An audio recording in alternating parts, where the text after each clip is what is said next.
Bir dil səviyyəsini nə qədər müddətə keçmək olar? Bir dil səviyyəsini nə qədər müddətə keçmək olar? Tələbələr çox vaxt bu sual verir. Müəllimə, A1-dən A2-yə keçmək üçün neçə ay lazımdır?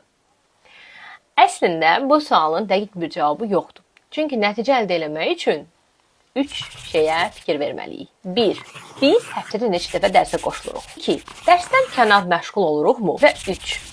Speaking praktikası edirikmi? Bunlar hamısı bizim dil səviyyəmizin nə qədər sürətli atlamamıza təsir edir. Amma orta hesabla deyə bilərəm ki, A1-dən A2-yə keçmək üçün 2-4 ay lazımdır. A2-dən B1-ə keçmək üçün 3-6 ay lazım olur. B1-dən B2-yə keçmək üçün təxmini 4 və 8 ay lazım olur.